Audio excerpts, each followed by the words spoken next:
जो लोग भ्रम फैलाना चाहते हैं उनको कुछ पता तो है नहीं। उनको तो बस ये पता है कि आज़म खान साहब के साथ क्या हो रहा है, उनको ये नहीं पता कि क्यों हो रहा है, जाति का ग्राफ कितना बड़ा हुआ है। उनको मारना चाहती है भारतीय जनता पार्टी, उनको नेस्तो नाबूद करना चाहती है भारतीय जनता पार्टी। जब आपका लॉ एंड ऑर्डर अगर ठीक है तो दुरुस्त व्यवस्थाएं हैं तो खौफ का माहौल क्यों है, खौफ दहशत क्यों है इस वक्त, क्यों लोग डरे हुए हैं, क्यों माएँ बहनें डरी हुई हैं, क्यों जो खुलेआम राष्ट्रीय अध्यक्ष अखिलेश यादव जी की सरकार में घूमा करते थे आज नहीं घूमा जाता। आपने देखा भी होगा कि कैसे मौतों का सिलसिला हुआ है। कोरोना काल में पूरी तरीके से सरकार फेल हो चुकी है। हम गए थे अभी ऊंचाहार, अपने दोस्त हमारे बड़े भाई हैं मनोज पांडे साहब विधायक जो हैं, वहाँ जब हम गए थे तो वहाँ पता ये चला कि ना तो मुसलमान भाइयों को कफन नसीब हुए, ना उन लोगों को जो है कब्रिस्तान नसीब हुए, और ना हिंदू भाइयों को चिता नसीब हुई। एक नदी के किनारे दफन कर दिया गया मुसलमान और हिंदू भाइयों को। तकलीफ़ का ग्राफ इतना बढ़ गया कि लोगों की आह निकल रही है। तो तरक्की के रास्ते पर उन्होंने एक यूनिवर्सिटी बना डाली। उस यूनिवर्सिटी को बनाने के बाद भारतीय जनता की आंख में एक किरकिरी हो गई। भारतीय जनता पार्टी जाहिल रखना चाहती है हम सबको, और आज़म खान साहब कलम देना चाहते हैं। तो कलम की लड़ाई की वजह से भारतीय जनता पार्टी ने झूठे मुकदमे, चाहे वो देखे होंगे आपने बड़े बड़े छोटे बकरी चोर के मुकदमे, किताब चोर के मुकदमे, भैंस चोर के मुकदमे, किसी के साथ रास्ते में जिसने हज़ारों बीघे की ज़मीन यूनिवर्सिटी बनाई हो, मात्र 2 बीघा ज़मीन जो रास्तों में भी निकल जाएगी, मेंढों में निकल जाएगी, उसके मुकदमे। तो हमें उम्मीद है उच्चतम न्यायालय पर, जैसा आपने अभी देखा होगा, ज़मानतें हो गई हैं इंशाअल्लाह। मेरे रब ने चाहा आप सबकी दुआओं से बहुत जल्द ज़मानतें होंगी इंशाअल्लाह। आज़म साहब भी बाहर आएंगे, अब्दुल्ला आज़म साहब भी बाहर आएंगे, सरकार भी बनेगी, यूनिवर्सिटी भी चलेगी, और जो जुल्म हुआ है इंशाअल्लाह ताला इसका बदला जनता देगी, और इंशाअल्लाह समाजवादी पार्टी की सरकार बनेगी। कहीं ना कहीं मुस्लिमों में कन्फ्यूज़न है कि वो किसके साथ जाएं। असदुद्दीन ओवैसी भी चुनाव लड़ रहे हैं 100 सीटों पर, तो लगता है कि समाजवादी पार्टी को नुकसान पहुंचा देंगे, जैसे बिहार में उन्होंने नुकसान पहुंचाया आरजेडी को, तो लगता है। देखिए, हर कहीं का एक अलग समीकरण होता है। बिहार में क्या नुकसान पहुंचा है उसे तो हम नहीं जानते, लेकिन अभी जो चुनाव गुजरा है, जैसे कि अभी बंगाल में सब कह रहे थे कि फ़लाँ आएंगे और फ़लाँ जाएंगे, तो मैंने अभी पहले भी कहा था कि लड़ने का अधिकार तो सबको है, लेकिन आवाम सब जानती है। आवाम ने सब जान लिया, और देखिए दीदी की सरकार वहाँ बनी।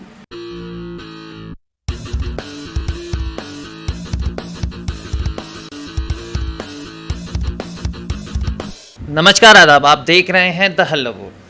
उत्तर प्रदेश में अगले साल विधानसभा चुनाव होने वाले हैं। मजबूत बीजेपी को हराने के लिए समाजवादी पार्टी अपनी पुरजोर कोशिश कर रही है। ऐसे में मेरे साथ बात करने के लिए मौजूद हैं समाजवादी पार्टी के विधायक मोहम्मद फ़हीम साहब। सर, सबसे पहले स्वागत है आपका हल्लवो में। बहुत बहुत शुक्रिया। सर, मेरा पहला सवाल यही था कि बीजेपी जैसी मजबूत पार्टी को समाजवादी पार्टी अकेले दम पर चुनाव हरा देगी? इंशाअल्लाह, अल्लाह की ज़ात पर पूरा भरोसा है और अपनी आवाम पर। और राष्ट्रीय अध्यक्ष अखिलेश यादव साहब ने जो 2012 से लेकर 2017 में काम किए, और जो 2017 से 2021 तक इस सरकार ने काम किए, वो लोगों की नज़र में हैं, और परवरदिगार ने चाहा इसी एजेंडे के साथ हम लोग उतरेंगे और इंशाल्लाह जीतेंगे। नहीं, काम की बात करी तो काम के आधार पर नतीजे तो 2017 के चुनाव में मिल चुके हैं। देखिए, जो काम हमने किए थे वहाँ हमसे चूक हुई। हम लोगों को अपने काम के बारे में, अपने विकास के बारे में उस तरीके से नहीं बता पाए। जैसे हमारे हरदिल अजीज़ विधायक 2012 में मेरे वालिद मोहतरम हाजी इरफान साहब विधायक बने, तो 2012 से 2016 तक वो 4 साल विधायक रहे। उन्होंने 4 साल बनाम 40 साल का विकास किया। तो हम लोगों ने और हमारे अब्बू जी ने लगातार लोगों के बीच में बैठकें करते रहे, लोगों को बताते रहे, सड़कों का मामला हो या कोई भी मामला हो या विकास का मामला हो, तो लोगों के बीच में जाकर वालिद मोहतरम ने जो मेहनत की, तो उसका नतीजा ये हुआ कि 2017 के चुनाव में अब्बू जी की दुआओं से मैं जीता। इसी तरीके से जहाँ जहाँ हम लोग अपनी बातें बता सके वहाँ वहाँ हम अच्छे से जीते, लेकिन जहाँ जहाँ हम अखिलेश भाई के विकास को नहीं बता पाए वहाँ वहाँ हम कमज़ोर रह गए। तो उस वक्त हम थोड़े से गुमराहियत कर जो भारतीय जनता पार्टी ने लोगों को गुमराह करने का काम किया था, जो झूठे वादे करने का काम किया था, वो अब सब कुछ उजागर हो चुका है, और जनता 2012 से 2017 का वक्त याद कर रही है इंशाअल्लाह, और वो वक्त आएगा और अखिलेश यादव जी मुख्यमंत्री बनेंगे। लगता है कि पीएम मोदी जैसा मजबूत चेहरा, सीएम योगी जैसा मजबूत चेहरा और अखिलेश यादव, लगता है कि इन चेहरों से टक्कर ले लेंगे? राष्ट्रीय अध्यक्ष अखिलेश यादव जी युवा दिलों की धड़कन हैं, गंगा जमनी तहजीब, हिंदू मुस्लिम एकता भाईचारे के प्रतीक हैं। वो किसानों के नेता हैं, दलितों के नेता हैं, पिछड़ों के नेता हैं, अल्पसंख्यकों के नेता हैं, नौजवान साथियों के नेता हैं, माँ बहनों के नेता हैं। वो अपने सभी के आशीर्वाद से, सभी की दुआओं से ये इंशाअल्लाह इस तानाशाह सरकार के ख़िलाफ़ खड़े हैं, और लगातार पहले दिन से खड़े हैं और डट रहे हैं। हम उम्मीद करते हैं कि जो भ्रष्टाचारी ये सरकार है, इसके खिलाफ समाजवादी पार्टी पूरी ताकत से खड़ी है, और जब आवाम की आवाज़ होती है तो नकार खुदा होती है, और रब्बे कायनात से बड़ी कोई ज़ात नहीं होती। हमें उम्मीद है कि हमारी मेहनत, राष्ट्रीय अध्यक्ष जी का काम करने का तरीका, और जो रोज़गार, जो नौजवान इस टाइम रोज़गार को लेकर परेशान है, उस एजेंडे के साथ, और जो मैनिफेस्टो आपने देखा था 2012 से 2017 के बीच में जो हमारी सरकार चली है, तो हमने जो मैनिफेस्टो बनाया था उसके अंदर आपने देखा होगा कि उसके अंदर हर वादा पूरा करने का काम किया। तो हम उम्मीद करते हैं इंशाअल्लाह ताला इसी नाम पर हम अखिलेश भाई को सरकार बनाएंगे इंशाअल्लाह। आप रोज़गार की बात कर रहे हैं, विकास की बात कर रहे हैं, तो बीजेपी कह रही है कि रोज़गार और विकास के मामले में हम नंबर 1 हैं। तो कहाँ नंबर 1 है? आप मेरी विधानसभा ही ले लीजिए, अच्छा क्वेश्चन है आपका। आप ये देख लीजिए कि राष्ट्रीय अध्यक्ष अखिलेश यादव जी जब मुख्यमंत्री रहे हैं तो सबसे पहला काम लोहिया गांव। लोहिया गांव का मतलब गांव में आवाज़ देना, लोहिया गांव का मतलब ट्रांसफार्मर लगाना, विजुअल कंडक्टर लगाना, तमाम लेटरिन टॉयलेट जो ये वादा करते हैं कि टॉयलेट हम बना रहे हैं, टॉयलेट तो तब बनती थी जब लोहिया गांव होते थे। गांव में सीसी का काम कराना, गांव के अंदर आवास का काम कराना, नल लगवाना, और जो गांव के अंदर जो भी ज़रूरत की चीज़ें थीं वो लोहिया में चयनित होने के बाद ही गांव के अंदर विकास का कार्य शुरू हो जाता था। एक काम। दूसरा जनेश्वर मिश्र योजना, तीसरा त्वरित विकास योजना, चौथा नई सड़कों का जाल बनाना, पांचवा हर एक काम वो जो लोगों को ज़रूरत के हिसाब से काम देना, नल लगवाना, गांव-गांव देहात में शहर में जो जो विकास की ज़रूरत थी वो सारे काम कराना। अब आप एक कोई काम बता दीजिए जो मैंने हाउस में माननीय मुख्यमंत्री जी के सामने, विधानसभा अध्यक्ष जी के सामने क्वेश्चन रखा था कि अखिलेश यादव जी के श्री लोहिया जी से अगर इतनी नफरत है तो लोहिया जी का नाम हटाकर अटल बिहारी रख दीजिए। अटल बिहारी से मोहब्बत नहीं है तो नाम रख दीजिए आडवाणी जी, आडवाणी जी नहीं है तो संघ के नाम पे रख दीजिए, संघ से नहीं तो भाजपा के नाम पे रख दीजिए, भाजपा नहीं तो अपने नाम पे रख दीजिए। तो कम से कम जैसे लोहिया के तर्ज पर लोहिया समग्र विकास योजना हमारी सरकार में चली, आप कोई एक गांव बता दीजिए जहां पर इन्होंने काम कराया हो, कोई एक सड़क बता दीजिए जो इन्होंने बनवाई हो, कोई एक ITI कॉलेज बता दीजिए, कोई इंटर कॉलेज बता दीजिए, कोई डिग्री कॉलेज बता दीजिए, कोई पुल बता दीजिए, कोई ऐसा काम बता दीजिए जो नई सड़कों का इन्होंने कोई जाल बना हो या एक ही सड़क बना दी हो, कोई एक ऐसा काम बता दीजिए विकास का विधानसभा बिलारी में जो इन्होंने कराया हो। सरकार में 1300 से ज़्यादा क्वेश्चन उठा रखे हैं मैंने, लगभग 400 से ज़्यादा याचिकाएँ लगा रखी है मैंने, लगातार मैं हर मिनिस्टर से जा करके अपने पैड पर लगातार विकास के काम देने की कोशिशें कर रहा हूँ, लगातार मुख्यमंत्री जी को दे रहा हूँ, लगातार पूरी कोशिशें कर रहा हूँ। ना ही इन्होंने शमशान घाट बनाए, जैसे कि कहा जाता था कि साहब कब्रिस्तान की बाउंड्री बना दी समाजवादी पार्टी ने, और यहाँ हमने कहा एक काम करिए, मुसलमान भाइयों को तो आप एक तरफ रख दीजिए और पिछड़े भाइयों को एक तरफ रख दीजिए, आप उन लोगों की तो बना दीजिए जिन लोगों ने आपको वोट दिए हैं, जिन लोगों ने आपको पूरा वोट देने का काम किया, जहाँ 100% आपको वोट मिले हैं, वहाँ शमशान घाट क्यों नहीं बनाते आप? वहाँ क्यों नहीं समग्र विकास कराते आप? वहाँ क्यों आप सड़कें नहीं बनाते आप हमें बाद में करा दीजिएगा, लेकिन हमारे उन भाइयों को तो करा दीजिए जिन्होंने आप पर यकीन किया, आप पर भरोसा किया, आपको वोट देने का काम किया। तो आप किसी का भी काम नहीं कराते। आप कहते हैं सबका विकास, सबका सम्मान, पता नहीं कौन कौन से नारे लेकर के आते हो। ना आप अपनों का विकास करते, ना गैरों का करते। बस आपके पास तो कुछ और है ही नहीं झूठे वादों के अलावा। ना आपने कोई किया, हम साबित करके दिखा देंगे आपको। कोई भी कहीं पे भी आप हमारे सामने रख दीजिए, जो विकास किया जाता है वही बोलता है, विकास ना करने वाला तो बोल ही नहीं सकता।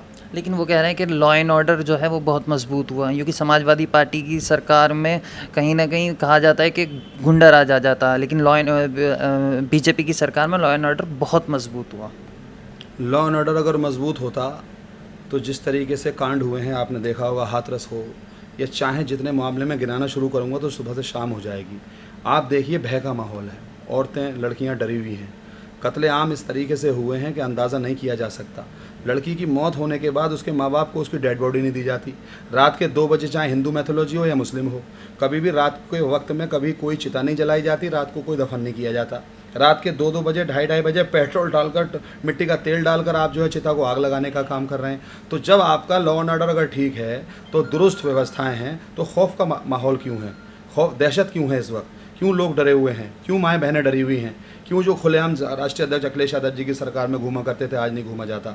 इसलिए नहीं घूमा जाता कि सबसे ज़्यादा ख़राब अगर कोई चीज़ है तो वो कानून व्यवस्था है। और वो क्यों है कि तानाशाही और गुंडों का पूरा तरीके से हावी है यहाँ पर, अपने लोगों को दहशत में धमकाने का कोशिश करते रहते हैं। इसी वजह से आज पूरे उत्तर प्रदेश की कानून व्यवस्था ध्वस्त है। बहुजन समाज पार्टी चुनाव लड़ रही है, मायावती जी कह रही हैं कि समाजवादी पार्टी को हराने के लिए अगर बीजेपी का भी साथ देना पड़ा तो वो उससे भी नहीं कतराएंगे। तो लगता है नुकसान पहुंचाएंगे आपको।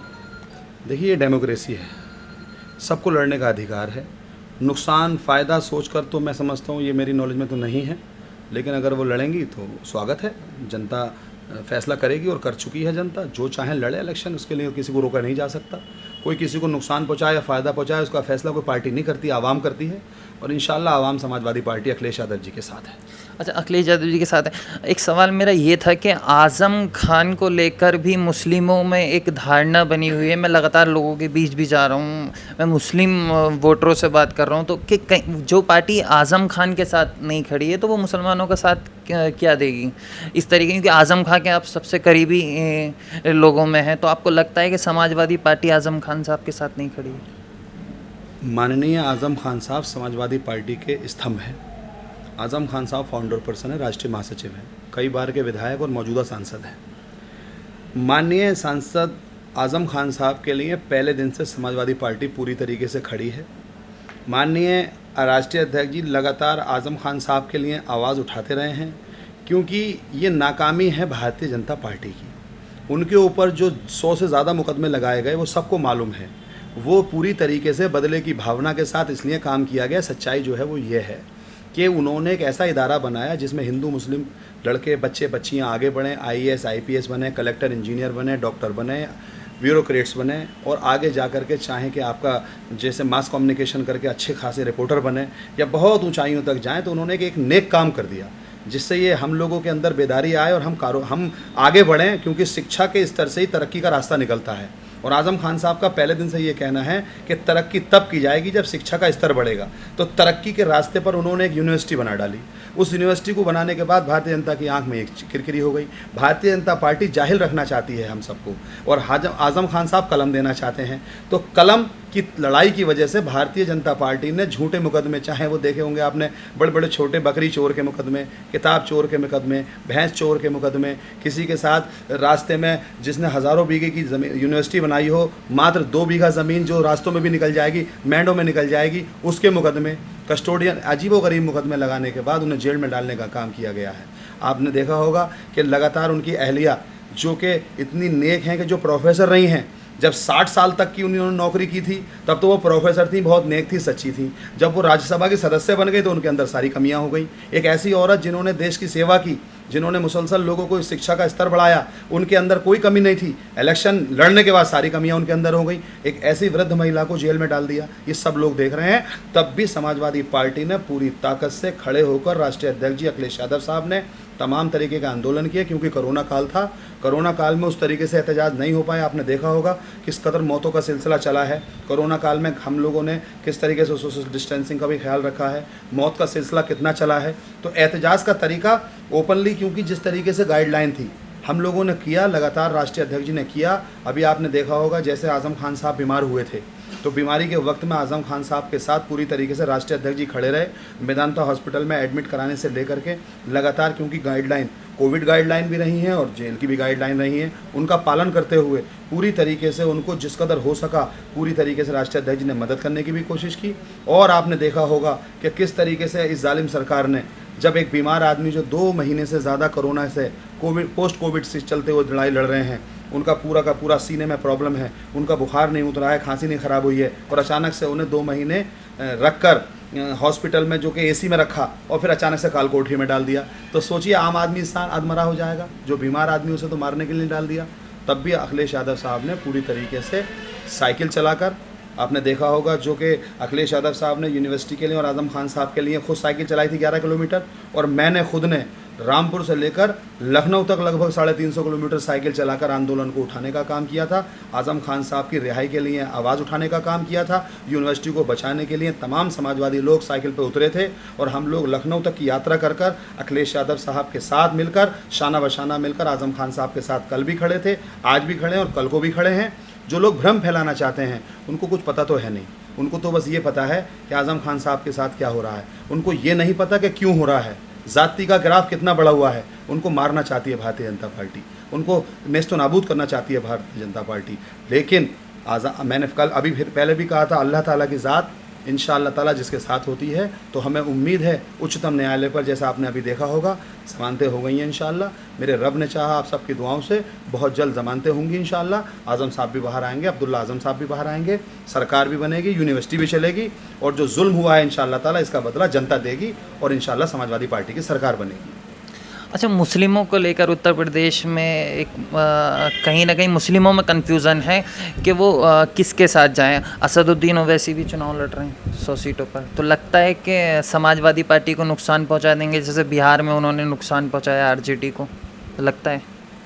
देखिए, हर कहीं का एक अलग समीकरण होता है। बिहार में क्या नुकसान पहुंचा है उसे तो हम नहीं जानते, लेकिन अभी जो चुनाव गुजरा है, जैसे कि अभी बंगाल में सब कह रहे थे कि फ़लाँ आएंगे और फ़लाँ जाएंगे, तो मैंने अभी पहले भी कहा था कि लड़ने का अधिकार तो सबको है, लेकिन आवाम सब जानती है। आवाम ने सब जान लिया, और देखिए दीदी की सरकार वहाँ बनी, और यहाँ पर भी आप देख लीजिए, यहाँ सेकुलर लोग जो गंगा जमनी तहजीब के को मानने वाले लोग हैं, हिंदू हो या मुसलमान, ये पर्टिकुलर मुसलमानों के ऊपर लागू नहीं होती ये बात, ये सभी के ऊपर लागू होती है। जैसे मेरी विधानसभा है, यहाँ 1 लाख मुसलमान भाई, 2.5 लाख हिंदू भाई, तो यहाँ मेरे विधानसभा में मुझे मुसलमान भाई का बहुत बहुत दुआएं मिलती हैं और हिंदू भाइयों का आशीर्वाद मिलता है। तो लगभग 45,000 के करीब हिंदू भाई और 50 से ऊपर मतलब मुसलमान भाई मेरे को वोट मिलते हैं। तो अल्लाह का करम ये है कि मैं जीती जागती मिसाल आपके सामने बैठा हूँ। तो पर्टिकुलर मुसलमान हिंदू वाली बात तो वो करती है भारतीय जनता पार्टी। यहाँ बात है सच्चाई की, ईमानदारी की, एकता की, आगे बढ़ने की, रोज़गार की, कारोबार की, व्यक्तित्व की, अपने आप को आगे बढ़ाने की। उसके लिए आवाम समझ चुकी है अब। और ये रही बात कोई और क्षेत्रीय पार्टी, तो मैंने पहले भी कहा लड़ने का अधिकार सबको है। आवाम पूरी तरीके से समाजवादी पार्टी को वोट करने जा रही है, हिंदू मुस्लिम वोट्स करने जा रहे हैं, अगले पिछड़े वोट करने जा रहे हैं, और अखिलेश यादव जी मुख्यमंत्री बनने जा रहे हैं इंशाअल्लाह ताला। मतलब फ़र्क नहीं पड़ेगा असदुद्दीन ओवैसी का चुनाव। हमने क्या कहा, कोई भी लड़े, हम किसी को रोक थोड़ी ना सकते हैं। इंशाअल्लाह ताला कोई भी आ जाए, सब लड़ें, लड़ सकते हैं, लड़ने का अधिकार है। जैसे कि राष्ट्रीय अध्यक्ष जी ने कहा कि हम छोटे दलों के साथ गठबंधन करने की पूरी कोशिश कर रहे हैं। इस भारतीय जनता पार्टी से लड़ने के लिए हमें सबको समझना होगा, और इंशाअल्लाह हम उम्मीद करते हैं कि हम सब जब पूरी तरीके से समझ चुके हैं कि भारतीय जनता पार्टी को उखाड़ने के लिए सबसे नायाब चेहरा, मजबूत चेहरा, विकासशील चेहरा, सच्चाई का चेहरा है अखिलेश यादव साहब का, तो इंशाअल्लाह ताला उन्हीं को लोग वोट देने के लिए तैयार बैठे हैं। अच्छा, मैं बिलारी विधानसभा सीट की बात करूं, 2012 के नतीजे हों या 2017 के नतीजे हों, तो आपका जीत का मार्जिन बहुत कम रहा। तो इस बार क्या स्थिति रहने वाली है बिलारी विधानसभा से? जब मेरे वालिद मोहतरम विधायक बने तो माशाल्लाह मेरे अब्बू जी 1800 कुछ वोटों से जीते। 2016 का इलेक्शन जब मेरे अब्बू जी का इंतकाल हुआ, उपचुनाव हुआ, तो मैं 7,500 वोटों से जीता। और 2017 का जब आम चुनाव हुआ तो लगभग मैं 18,000 वोटों से जीता। तो जीत का आंकड़ा तो इतना बड़ा है कि शायद परसेंटेज भी 4 गुनी, 5 गुनी, 8 गुनी, 10 गुनी हो गई। 1800 और 18,000 में कितना फ़र्क हुआ? लगभग 10 गुना से ज़्यादा। तो इंशाअल्लाह ताला ये आंकड़ा लगातार बढ़ रहा है। लोगों की मेरे लिए जो मोहब्बत है, क्योंकि मैं तो खादिम हूँ, ना मेरी कोई औकात है, ना मेरी कोई हैसियत है। मेरा वजूद मेरी आवाम से है, उस जनता से जिसने मेरे वालिद साहब को चुना। उनके इंतकाल के बाद मैं इस पोस्ट पे आया, तो मैं अपने आप को विधायक समझता ही नहीं। मेरे लिए तो आवाम सब कुछ है, आवाम बादशाह है, मैं तो खादिम हूँ। मेरी कोई हैसियत ना कल थी ना आज है। मैं तो उनकी खिदमत के जज्बे से काम करता हूँ। मेरी ज़िंदगी का कतरा कतरा मेरी आवाम पे कुर्बान है। मैं उन्हीं के लिए जीता हूँ और इंशाल्लाह उन्हीं के लिए एक दिन मेरा ज़िंदगी का मेरी खात्मा हो जाएगा। तो मैं आवाम के खिदमत के जज्बे से काम करता हूँ।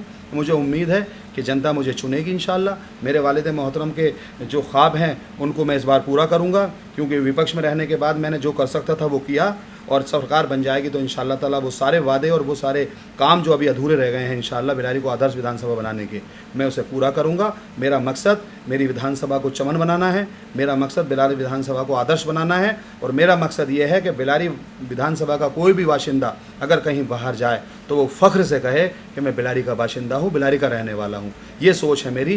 गंगा जमनी तहजीब, हिंदू मुस्लिम एकता, भाईचारा, और यहाँ का विकास इतना हो जाए कि लोग मिसाल दें इंशाअल्लाह कि बिलारी विधानसभा बहुत शानदार विकासशील विधानसभा है, प्रगति की राह पर आगे बढ़ने वाली विधानसभा है, जहाँ शिक्षा का स्तर बहुत ऊंचाइयों पर है। तमाम मेडिकल कॉलेजेस हैं, इंजीनियरिंग कॉलेज हैं, डिग्री कॉलेजेस हैं, इंटर कॉलेजेस हैं। यहाँ पर शिक्षा के साथ साथ विकास की बात होती है, रोज़गार की बात होती है, सम्मान की बात होती है, लोगों को आगे बढ़ाने की बात होती है। इस पर मैं काम करना चाहता हूँ इंशाअल्लाह। अच्छा, मेरा आखिरी सवाल था कि कितनी सीटें उत्तर प्रदेश में इस बार?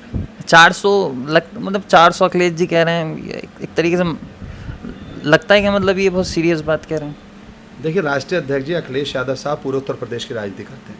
मैं अपनी विधानसभा बिलारी का विधायक हूँ, और मैं अपनी विधानसभा पे आपको यकीन दिलाता हूँ इंशाअल्लाह ताला, क्योंकि मैं जिस जगह रहता हूँ और जिस जगह मेहनत करता हूँ मैं उसी की बात करूँगा। वो बड़े स्तर की बात राष्ट्रीय अध्यक्ष जी अखिलेश यादव जी की है, ये मेरे स्तर की बात है जिनका मैं कार्यकर्ता हूँ अखिलेश यादव जी का।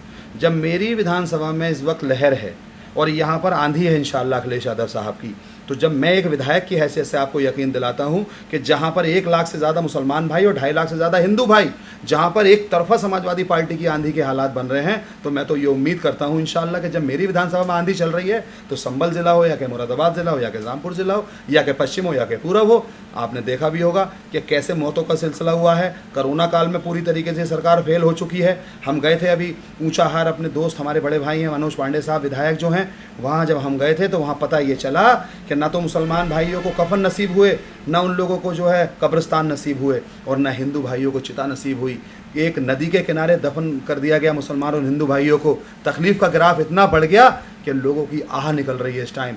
तो आवाम समझ चुकी है ये फेल सरकार है। इंशाअल्लाह ताला वक्त आने पे लोग जवाब देंगे और 2022 में अखिलेश यादव साहब की सरकार बनेगी और बिलारी विधानसभा इंशाअल्लाह ताला जीतेगी मजबूत वोटों से, और इसी क्रम में इंशाअल्लाह ताला सारे के सारे विधायक जीतेंगे। चलिए, शुक्रिया हमसे बात। बहुत शुक्रिया। ये थे बिलारी से समाजवादी पार्टी के विधायक मोहम्मद फ़हीम साहब, जिन्होंने आने वाले विधानसभा चुनाव को लेकर अपनी बात रखी। कैमरामैन सलमान के साथ मोहम्मद आमिर, दहल्लापुर। अगर आपने अभी तक चैनल को सब्सक्राइब नहीं किया है तो प्लीज़ सब्सक्राइब कीजिए और ताज़ा अपडेट पाने के लिए बेल आइकन को दबाना ना भूलें।